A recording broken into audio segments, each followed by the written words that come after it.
Bismillahirrahmanirrahim. Assalamualaikum warahmatullahi ta'ala wabarakatuh. إلى حضرة النبي رسول الله صلى الله عليه وسلم ثم إلى روح العالم شهوان داود بن شهوان عبد الله بن شهوان إدريس الفطني وإلى روح محمد بن إدريس بن عباس بن عثمان بن شافعي وإلى روح أبو الحسن بن إسماعيل الأشعري وإلى روح أبو منصور محمد بن محمود الماتريدي ثم إلى أرواح والدينا ومشايخنا وعلمنا وذوي الحقوق علينا أجمعين ثم إلى أرواح أموات المؤمنين والمؤمنات والمسلمين والمسلمات أن الله يغفر لهم ويرحمهم ويعلي درجتهم في الجنة وينفعنا بأسرارهم أنوارهم وعلومهم ونفحاتهم في الدين والدنيا والآخرة بسر الفاتحة. أعوذ بالله من الشيطان الرجيم. بسم الله الرحمن الرحيم. الحمد لله رب العالمين الرحمن الرحيم مالك يوم الدين إياك نعبد وإياك نستعين اهدنا الصراط المستقيم صراط الذين أنعمت عليهم غير المغضوب عليهم ولا الضالين آمين. Alhamdulillahirabbil alamin wa bihi nasta'in ala umuri dunya waddin. Wassallallahu ala sayyidina Muhammadin khatimin nabiyyin wa ala alihi wa sahbihi ajma'in. Allahumma salli ala sayyidina Muhammad al-fatih lima uliqa wal khatim lima sabaqa wan nasirul haqqi bil haqq wal hadi ila siratikal mustaqim wa ala alihi wa sahbihi haqqa qadrihi wa miqdarihi al-azim. Allahumma iftah alaina futuhal arifin وارزقنا فهم النبيين وإلهام الملائكة المقربين يا حي يا قيوم يا حي يا قيوم يا حي يا قيوم برحمتك يا أرحم الراحمين. رب اشرح لي صدري ويسر لي أمري واحلل عقدة من لساني يفقهوا قولي. قال المصنف رحمه الله تعالى ونفعنا به وبعلومه في الدارين آمين.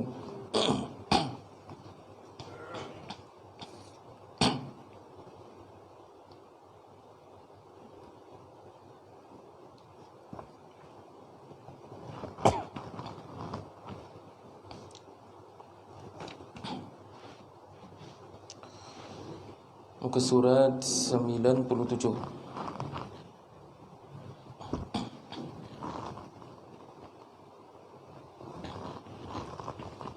Baik.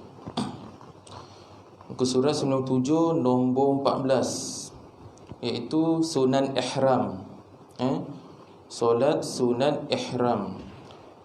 Ihram ni berasal daripada perkataan iaitu ahrama yahrimu ihraman. Jadi orang panggil ihram saja.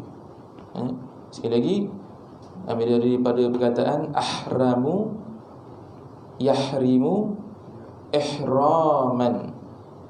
Kata terbitan, masdar ahramu yahrimu ihraman. Baik. Jadi ihram ni dan bunyi kata dasarnya ialah haram. Haram. Apa maksud haram ni? Perkara sesuatu, apa dia? Perkara yang sesuatu yang dilarang oleh syarak. Maksudnya selalu cakap haram kan? Tak tahu haram ni apa. Haram ni bermaksud sesuatu perkara yang diharamkan oleh syarak. Contohnya melakukan zina, apa lagi? Minum arak, curi dan sebagainya yang berkaitan dengan dosa. Faham? Jadi boleh jadi perkataan disebut mahram ataupun muhrim dan takbiratul ihram. Jadi apabila kita melakukan solat, iaitu takbiratul ihram yang wajib dari segi lafaz, iaitu rukun yang pertama dalam solat niat, yang kedua berdiri betul bagi yang mampu, yang ketiga apa dia? takbiratul ihram. Takbiratul ihram. Jadi apabila kita melafazkan takbiratul ihram, bukan bererti kita memakai pakaian ihram. Faham? Jadi sebutan takbiratul ihram tu ialah apabila kita melafazkan takbiratul ihram, kita diharamkan makan, apa lagi, minum, bercakap dan perbuatan yang boleh membatalkan solat. Jadi itu dinamakan takbiratul ihram. Takbiratul ihram. Jadi bila dah lafaz takbiratul ihram tu yang wajib dari segi lafaz, maka kita tidak boleh cakap, tidak boleh makan dan minum. Faham? Dan serta perkara-perkara yang boleh membatalkan solat. Jadi ihram ni adalah pakaian orang yang mengerjakan umrah atau apa dia? Haji. Baik. Solat sunat ihram adalah solat sunat 2 rakaat yang didirikan sebelum berniat ihram haji atau umrah. Ia dilakukan selepas mandi sunat ihram. Dalam buku tu tak ada, saya baca saya sini punya. Baik. Ia dilakukan selepas mandi sunat ihram, memakai bau-bauan, dan selepas memakai pakaian ihram,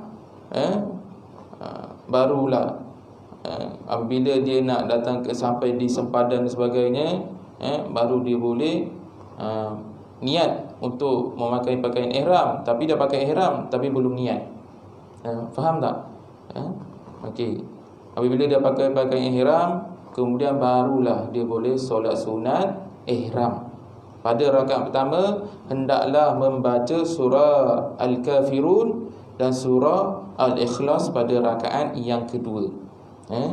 Baik, yang dekat sini ditulis apabila seseorang berniat ihram haji atau umrah, ia hendaklah melakukan sembahyang sunat 2 rakaat. Apa niat dia? Usalli sunnatal ihrami rak'ataini lillahi ta'ala. Sahaja aku solat sunat ihram 2 rakaat kerana Allah Ta'ala. Faham? Jadi apabila seseorang itu hendak melakukan umrah atau haji, dia hendaklah buat perkara-perkara yang sunat, iaitu mandi ihram, mandi sunat ihram. Faham? Selepas dia mandi sunat ihram, maka dia memakai bau-bauan. Boleh. Sebab apa? Dia belum niat. Belum niat ihram. Macam contoh, dah angkat wudu tapi belum semayang lagi, belum solat lagi ni, boleh makan lagi tak? Belum melaksanakan solat tetapi dia makan dulu. Faham? Sebelum dia solat dia makan dulu. Boleh? Boleh tak? Boleh. Begitu juga dengan solat sunat ihram. Solat sunat ihram ni hukum dia sunat. Faham? Hukum dia sunat, tak wajib. Tetapi lebih afdal kita dah berada di sana, kita lakukan ibadah. Kerana apa? Niat kita untuk datang ke sana semata-mata kerana Allah, iaitu beribadah. Bukan niat kerana kita hendak shopping dan sebagainya. Itu nombor 2 dan sebagainya. Yang penting niat sana kita untuk beribadah. Kalau ustaz buat apa ibadah banyak ustaz, tu kita buat sekali solat sunat dekat Masjidil Haram 200,000 dia punya pahala ustaz. Buat sekali sudah lah ustaz. Itu terpulang. Sia-sia duit kita kan. Bagi ibu-ibu pergi kat sana sekejap je 1-2 rakaat dia.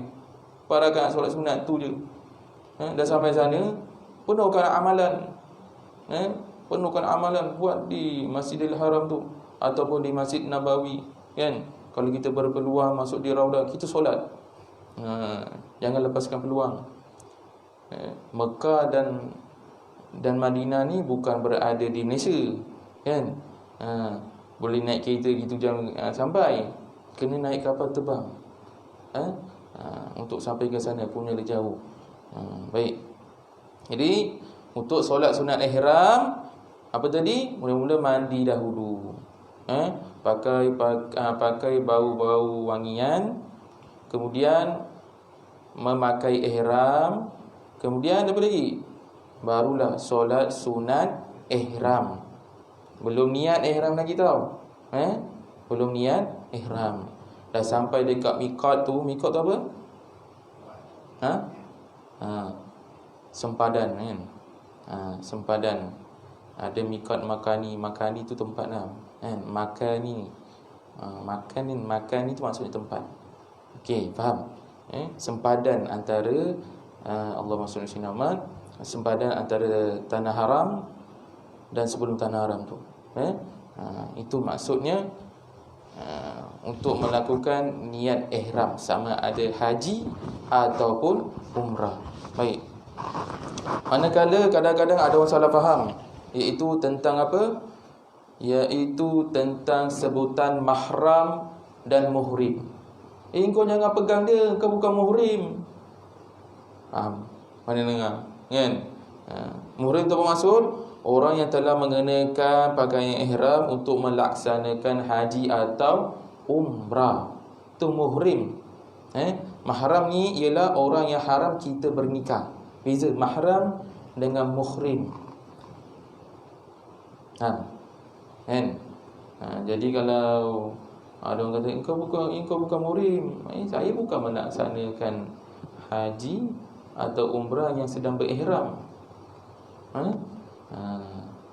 Itu dinamakan muhrim. Orang yang orang yang sedang berihram hendak melaksanakan umrah atau haji. Faham? Jadi manakala untuk mahram tu ialah orang yang kita haram nikah atau kahwin. Baik, kena bezakan. Boleh faham? Kena bezakan. Perkataan haram, ihram, mahram, muhrim, takbiratul ihram. Okay. Jadi untuk rakaat pertama hendaklah membaca surah Al-Kafirun, iaitu pada solat sunat ihram, dan pada rakaat kedua hendaklah membaca surah Al-Ikhlas.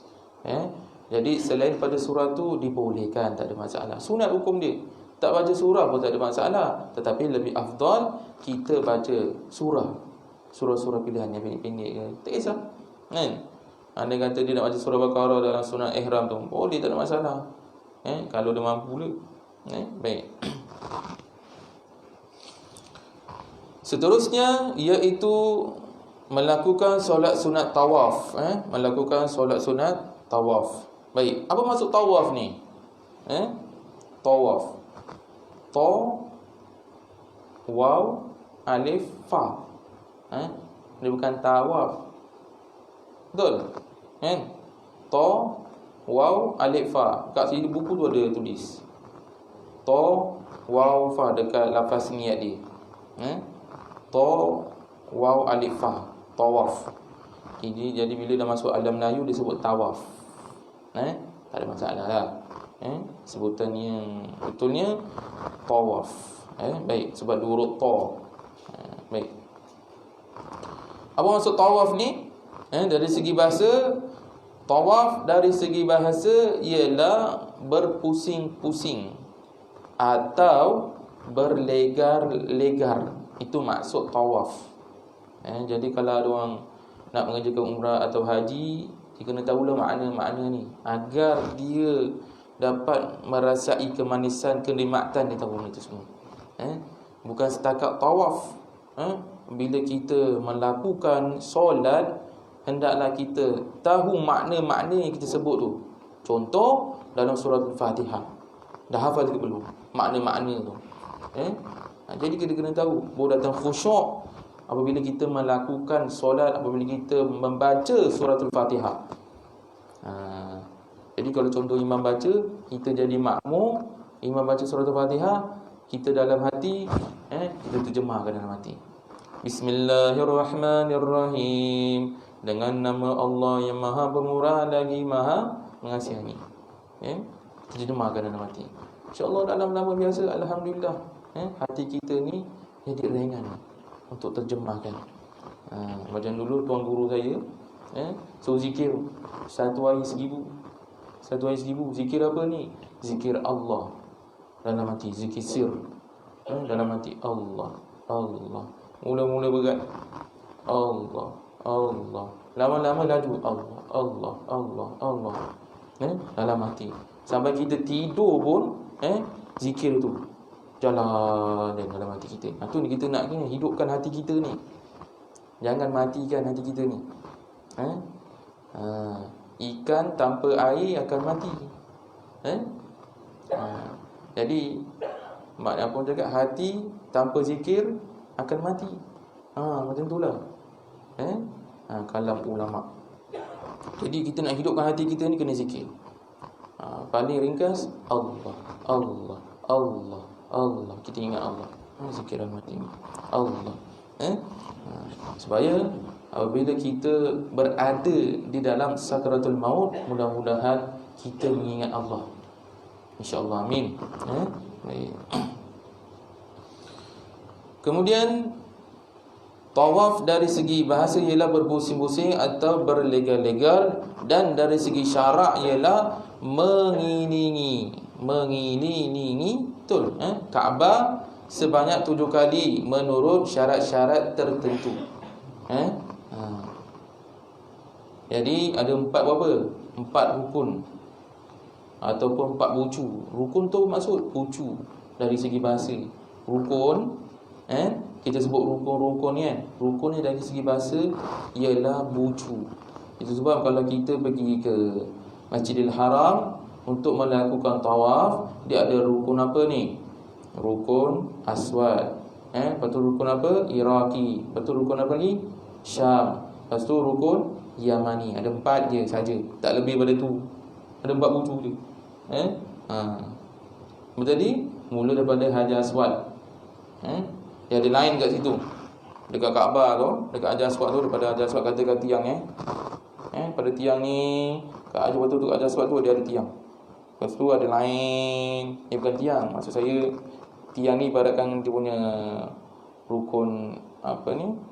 Hajar Aswad bayangkan, lepas tu ada lain. Ketika kita berdiri kat lain tu, kemudian kita memandang, ada bacaan dia. Lepas tu kita niat tawaf. Dalam tawaf tu kita baca apa? Subhanallah walhamdulillah wala ilaha illallah wallahu akbar. Ada lain zikir lain sebenarnya. Ada lain lagi. Tapi misal kata kalau kita dah ramai-ramai, kita dah macam ni tu hoyong hayang kita baca. Ada buku untuk memudahkan kita melakukan tawaf, dan ketika tawaf tu kita baca. Tapi kita tak khusyuk punya kalau kita sambil pusing tu kita baca. Orang sana macam hak organ. Faham tak? Kita ni kecil-kecil. Kalau dia langgar kita dah jatuh. Baik. Jadi kita hafal. Kalau dah hafal, alhamdulillah. Yang paling senang kita baca subhanallah walhamdulillah wala ilaha illallah wallahu akbar. Itu yang paling mudah. Baik. Jadi disunatkan bersembahyang 2 rakaat apabila selesai mengerjakan tawaf.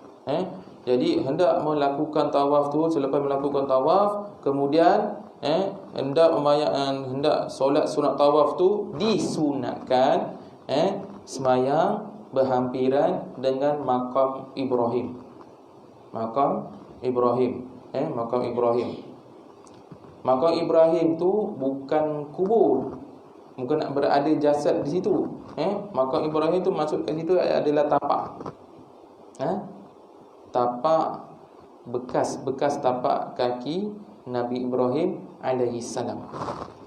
Berada di situ. Jadi apabila kita berada di depan Kaabah, kita bersungguh-sungguh di depan Kaabah. Kita kena menangis, mohon kepada Allah Ta'ala. Mohon, ya Allah, ampunkan dosaku, ya Allah. Bersungguh-sungguh. Kalau ada orang nangis, jangan ketawa kan. Apa dia nangis ni? Jangan. Kita bersungguh-sungguh nangis. Ni kita berada di depan Kaabah ni, di rumah Allah. Jadi bersungguh-sungguh kita sembahyang taubat dan sebagainya. Baik.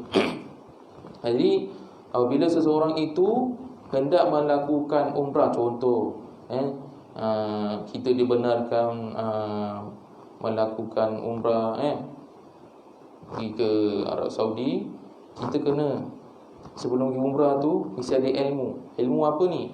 Terutama ilmu melakukan umrah. Rukun-rukun umrah tu kita kena tahu. Kemudian yang lebih penting bab solat. Bab solat tu lebih penting. Bab syariat tu.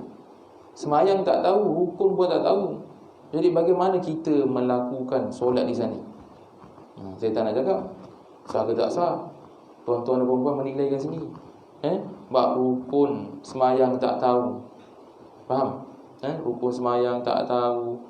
Baca Fatihah tak ditasmih oleh guru. Main ikut macam tu saja. Kita kena tasmih betul tak betul bacaan kita ni. Lepas tu tahiyat, bacaan tahiyat akhir tak hafal. Yang ada bunyi ujung ni, angin ni. Asalkan ada bunyi orang dengar. Betul? Bunyi apa kan? Jadi solat kita kena tahu bacaan yang wajib. Lepas tu duduk di antara dua sujud ada tumaknina atau tidak. Jadi kalau di Masjidil Haram, kalau ramai bagaimana kita nak sembahyang, betul? Contoh lakukan solat Jumaat, orang ramai. Jadi macam mana kita nak sembahyang ni? Orang betul-betul ada di hadapan kita ni. Betul-betul ni. Bukan jarak macam kita bentang sejadah. Tak ramai gempit ni. Jadi kena sembahyang atau tidak? Sembahyang wajib. Solat Jumaat. Jadi bagaimana caranya? Apabila kita hendak rokok sedikit saja. Jadi bila kita hendak sujud, kena dekat belakang dia. Faham tak? Boleh faham ni? Nak saya contoh ke tidak? Tak ada demo lah, tak ada orang sanggup. Okey. Contoh, kalau kita nak rokok, kita rokok sedikit je. Jangan sentuh kat badan orang tu.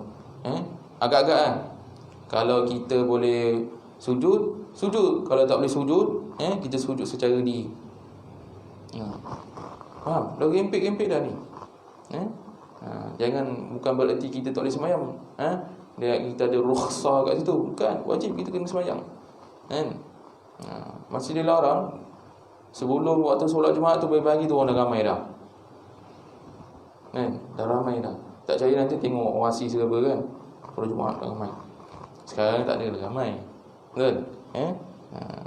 Masalah Covid sekarang ni. Jadi bab ni bab ilmu.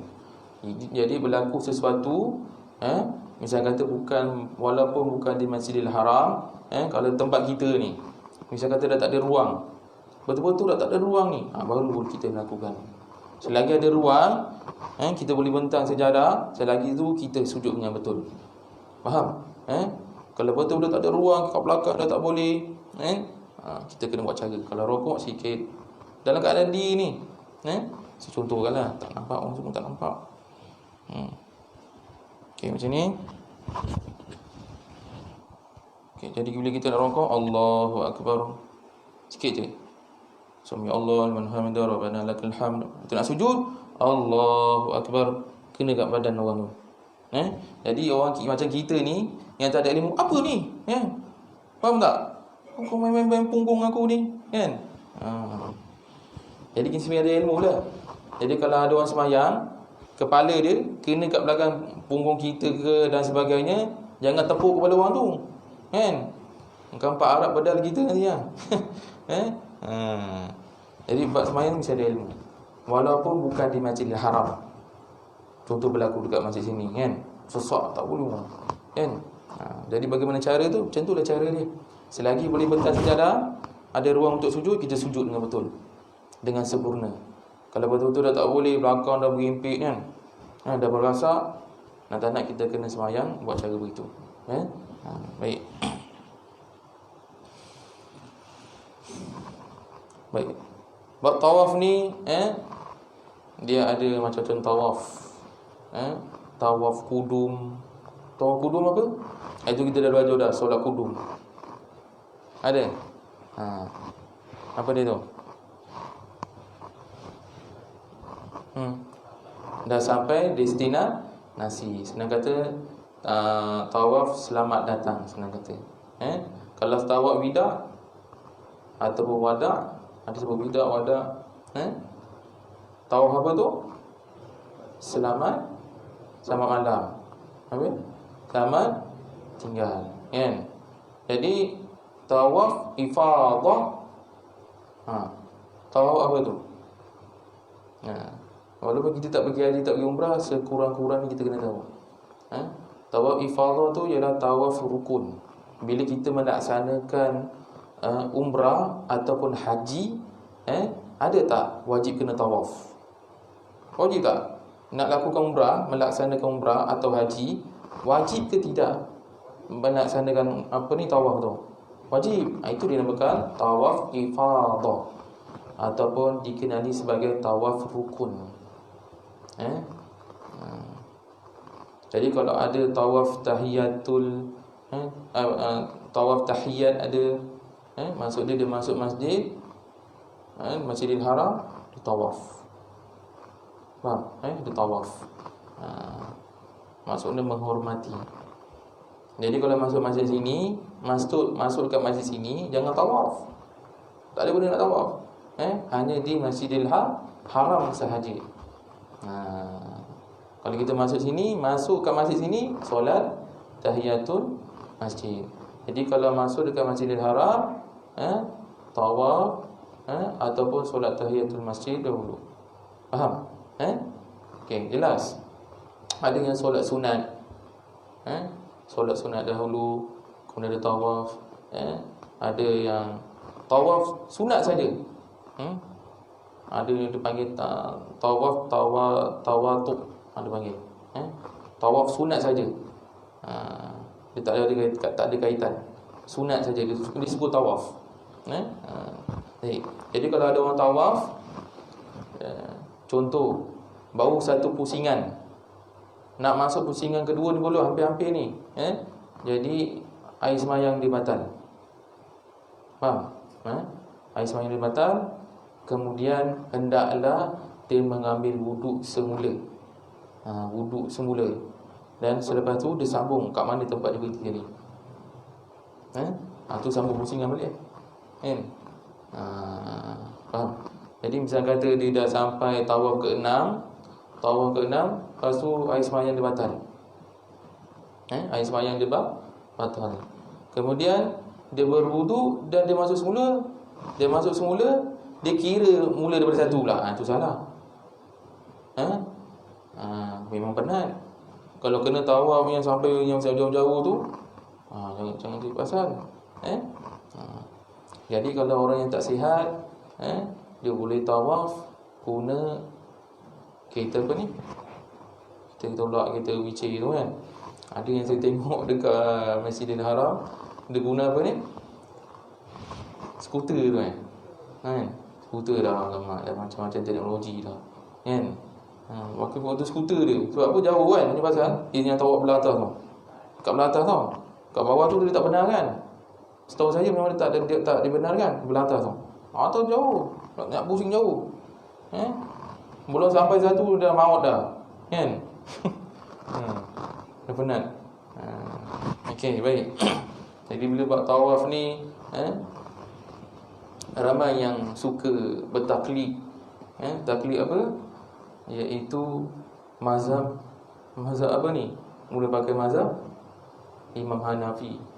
Mazhab Imam Hanafi suka bertaklid. Sedangkan di dalam kaul Imam Syafi'i, iaitu kaul qadim, pendapat yang lama ketika Imam Syafi'i di Iraq, ada pendapat iaitu Imam Syafi'i apabila terkena sentuhan tanpa lapik tak pakai. Kaul jadid yang kita guna pakai ni, apabila terkena sentuhan antara lelaki dan perempuan yang bukan mahram tanpa lapik, batal. Itu dinamakan kaul jadid. Kaul jadid. Jadid tu maksud baru. Jadi pendapat yang nama Imam Syafi'i iaitu dinamakan qaul qadim. Jadi bila kita guna mazhab Imam Hanafi dalam bab wudu, perkara membatalkan solat, kita tersendiri tak tahu bab rukun wudu mazhab Imam Hanafi. Macam contohlah, kita tersendiri pun tak tahu dalam bab rukun Imam Syafi'i iaitu rukun wudu. Jadi kita kena tahu mana yang wajib, mana yang tak wajib.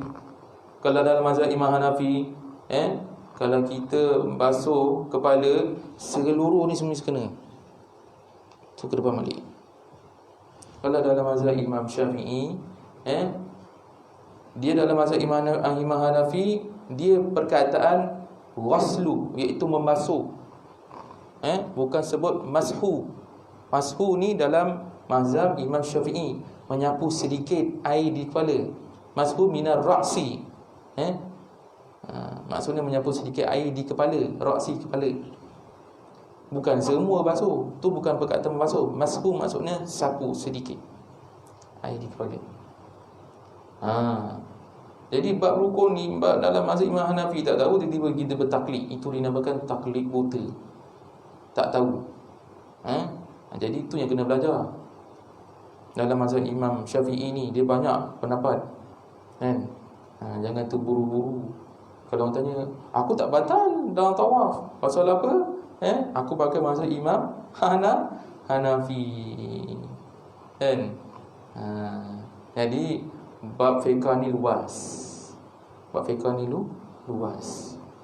Bab fiqh ni, dia punya hukum ni boleh berubah-ubah mengikut keadaan semasa.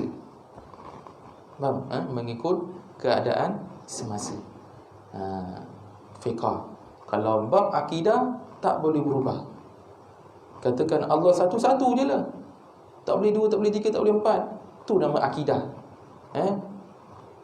Allah tu maha berkuasa, Qadim, satu je. Qadim tu maksudnya sedia ada, tak boleh ada khilaf. Allah dulu tak Qadim, tak boleh. Satu je kita pegang, akidah satu je. Kalau bab fiqh, dia banyak furuk. Furuk ni apa maksudnya? Banyak pecahan. Semua berdasarkan ayat Quran dan hadis, ijma' dan qiyas. Jadi hadis ni contoh yang diriwayatkan oleh Imam Hambali yang kita tahu biografi dia, dia menghafaz iaitu hadis sebanyak 1 juta. 1 juta hadis. Imam Hambali, Imam Ahmad Hambali, hafal 1 juta hadis. Jadi kita ni tak berapa hafal hadis, kita kenalah ikut ulama. Ulama-ulama mukhtabar. Ulama-ulama mukhtabar, iaitu ulama akhirat. Jadi kita ni jangan suka bagi fatwa sendiri, mengikut akal kita. Macam contoh, kita nak tafsir Quran, wahal kita tak ada dalam ilmu bab tafsir Al-Quran. Nak tafsir Al-Quran ni, orang ingat senang dia. Baca Al-Quran, tengok terjemahan dah, lepas tu tadabbur. Itu pun guna kitab ulama', faham? Yang telah ditafsirkan. Bila kita nak tafsir Al-Quran ni, mesti ada 12 ilmu.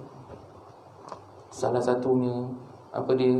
Mahir ilmu nahwu, saraf, balaghah, mantiq, kan?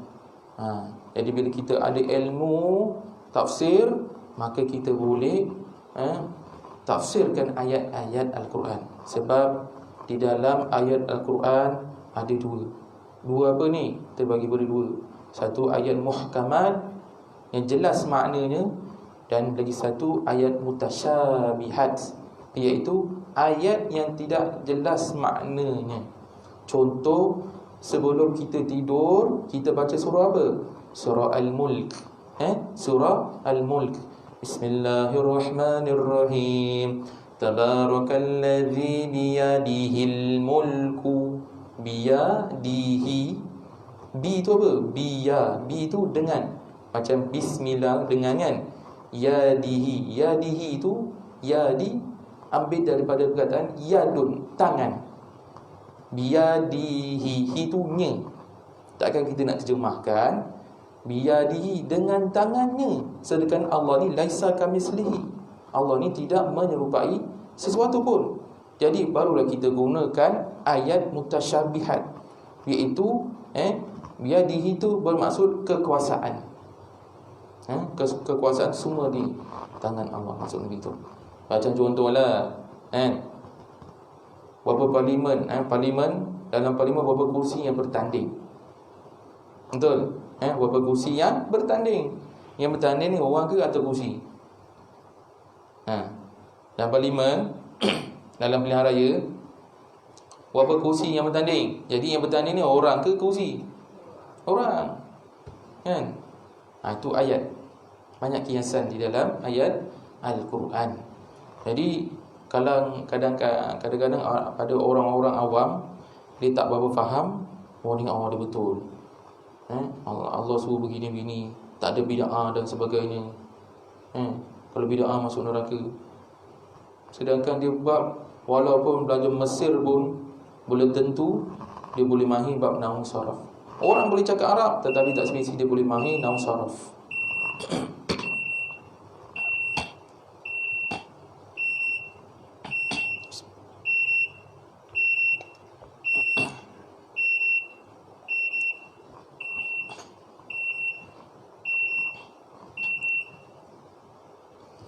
Baik.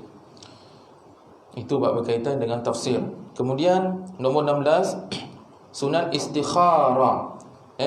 Solat sunat istikharah. Istikharah ni berasal daripada perkataan khaira. Khaira ni bermaksud kebaikan. Kebaikan. Jadi apabila dia masuk alif, sin, ta, maka berubah makna, jadilah memohon kebaikan. Istikharah. Istikharah asal daripada perkataan khaira. Khaira ni bermaksud kebaikan.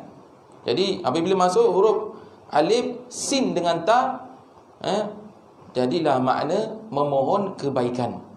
Faham? Jadi bagi orang yang celaru fikirannya atau kesamaran dalam memilih sesuatu pekerjaan dan sebagainya, disunatkan sembahyang 2 rakaat, iaitu sunat istikharah, meminta Allah memilih apa yang terbaik bagi dirinya dalam masalah yang dihadapi, iaitu lafaz niatnya usolli sunatal istikharati. Kat situ ada masuk alif, sin, ta, kan? Sahaja usolli sunatal istikharati rak'ataini lillahi ta'ala, sahaja aku sembahyang sunat istikharah 2 rakaat kerana Allah Ta'ala. Dalam rakaat pertama selepas membaca Al-Fatihah, hendaklah dibaca surah Al-Kafirun. Dalam rakaat kedua selepas membaca Al-Fatihah, hendaklah dibaca surah Al-Ikhlas. Ataupun cara yang kedua, untuk melakukan solat istikharah, pada rakaat pertama hendaklah selepas membaca Fatihah baca ayat kursi sebanyak 7 kali. Dan pada rakaat yang kedua, hendaklah membaca surah Al-Ikhlas sebanyak 11 kali. Pilih yang mana satu mampu untuk melaksanakan solat istikharah. Jadi hendak melakukan solat istikharah ni dia tak kira siang dan malam. Faham? Jadi lebih afdal kita buat malam. Kita mohon kepada Allah Ta'ala agar diberi petunjuk kepada kita. Baik. Selepas kita memberi salam, hendaklah dibaca doa yang dibaca oleh Nabi Muhammad sallallahu alaihi wasallam. Allahumma inni astakhiruka bi'ilmika wa astaqdiruka biqudratika wa as'aluka min fadlikal azim fa innaka taqdiru wa la aqdiru wa ta'lamu wa la a'lamu wa anta 'allamul ghuyub. Allahumma in kunta ta'lamu anna hadzal amru. Apa maksud dia kat sini? Iaitu, ya Allah, kiranya engkau mengetahui bahawa perkara ini. Dekat situ kita mohon, kita cakap Melayu pula. Tadi bahasa Arab, kemudian kita cakap Melayu, sambung dia punya tu. Ataupun kalau kita tak nak bahasa Arab, boleh nak pakai bahasa Melayu, boleh ikut terjemahan kat sini. Tak ada masalah. Allahumma in kunta ta'lamu anna hadzal amra. Itu kita sebutkan apa yang kita nak mohon kepada Allah Ta'ala, supaya dia beri petunjuk. Mungkin kita sambung khairul li fi dini wa ma'ashi wa akibati amri ajilihi wa ajilihi faqdurhu li wa yassirhu li thumma barik li fi wa in kunta. Itu kena betul kan? Wa in kunta. Salah kan dia punya baris tu kan. Kalau dekat dia punya buku ni tiba-tiba dia punya sukun dia dekat apa ni? Dekat at-alif.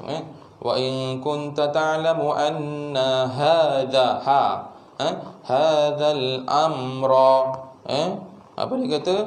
Dan kiranya engkau mengetahui bahawa perkara ini, kita niatkan. Niat kita sebutkan. Syarrul li, membawa kejahatan, fi dini, di dalam urusan agamaku.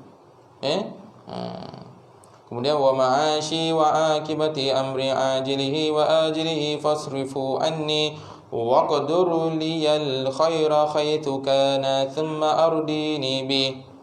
Di dalam hadis riwayat Bukhari sahih. Kita baca doa ni. Baik. Dia punya terjemahan, ya Allah, sesungguhnya aku mohon pilihanmu menerusi pengetahuanmu, dan aku mohon kekuatanmu menerusi kudratmu, serta aku minta padamu sebahagian dari limpah kurniamu yang sangat besar. Sesungguhnya engkau amat berkuasa sedangkan aku tidak berkuasa. Engkau maha mengetahui sedangkan aku tidak mengetahui, dan sesungguhnya engkau amat mengetahui segala yang gaib. Ya Allah, kiranya engkau mengetahui bahawa perkara ini. Kalau boleh take dekat situ tengok kat situ yang bab berkaitan anna hadzal amra. Anna hadzal amra yang dalam bahasa Arab tu kan. Dalam bahasa Arab sebab apa? Anna hadzal amra. Jadi dia punya makna ni kat sini, mengetahui bahawa perkara ini, kita sebutkan apa yang kita nak mohon kepada Allah Ta'ala itu. Baru kita sambung, adalah baik bagiku. Kalau bahasa Arab dia sebut apa? Khairul li. Maksudnya adalah baik bagiku. Fi dini, dalam urusan agamaku. Fi dini, ad-din, agama kan. Baik, kemudian wa ma'ashi wa, ini dah baca Dah baca ni. Khairul li fi dini wa ma'ashi wa ajibat amri ajilihi wa ajilihi faqdurhu li wa yassirhu li thumma barik li fi wa in kunta ta'lamu anna hadzal amra. Dia punya makna kat mana ni? Dekat yang bawah tu. Dan kiranya engkau mengetahui bahawa perkara ini, yang baris bawah ada makna tu kan. Take note kat situ tu. Kita sebutkan. Kemudian syarrul li, membawa kejahatan. Kejahatan. Syarrul li fi dini wa ma'ashi wa akibati amri ajilihi wa ajilihi fasrihu anni wa qadur liyal khaira haitsu kana thumma ardini. Dia punya tu, dan kiranya engkau mengetahui bahawa perkara ini membawa kejahatan kepadaku dalam urusan agamaku, juga dalam urusan hidupku dan natijah urusanku kini dan akan datang. Maka elakkanlah ia dariku dan tetapkanlah kebaikan untukku sebagaimana sepatutnya, kemudian jadikanlah aku meredainya.